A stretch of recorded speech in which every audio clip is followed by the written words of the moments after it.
Assalamu alaikum, dear all students. Welcome back after the vacation. Hope you all are fine and safe.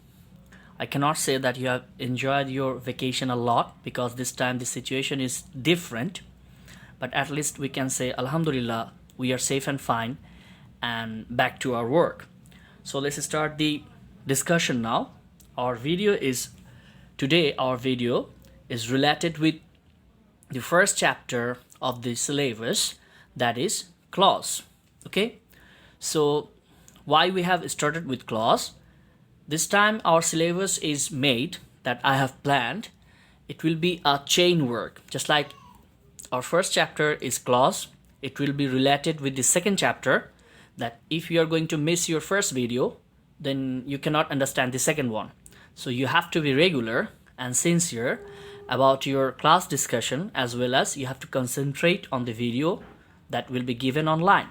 So look at the screen now. A clause is comprised of a group of words which includes a subject and a finite verb. A clause contains only one subject and one verb. The subject of a clause can be mentioned or hidden, but the verb must be apparent. So in short, what we can say, that a clause is comprised, or if we want to say what is clause, it is a group of words and it has a subject and a finite verb. So subject can be mentioned or hidden, but the verb should be apparent, means you must have a verb in your clause. If you don't have verb, we cannot say that group of word will be clause, that will be phrase. Okay, so clauses are mainly of two types. Number one, independent clause or principal clause. Number two, dependent clause or subordinate clause. Okay, so today our discussion will be on only independent clause or principal clause.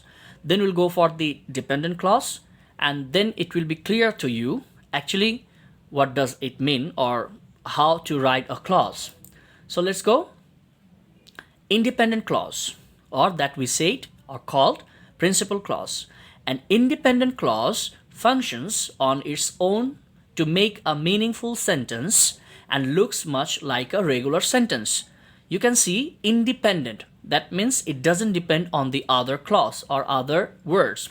So it will function on its own to make a meaningful sentence, that it's enough to make a sense of sentence or meaning on its own, and it's look like a regular sentence, just like any kind of complete sentence can be independent clause. Example, he is a wise man. Okay, so any kind of complete sentence, that I go to school, okay, he's my best friend, he's a wise man, any kind of complete sentence can be independent clause. Okay, so what we have to do in this way, we will find out some sentences that will make sense, and that complete sentences will be independent clause. So that's all for today. Our next discussion will be on dependent clause or subordinate clause. Okay, so that's all for today. Bye everyone.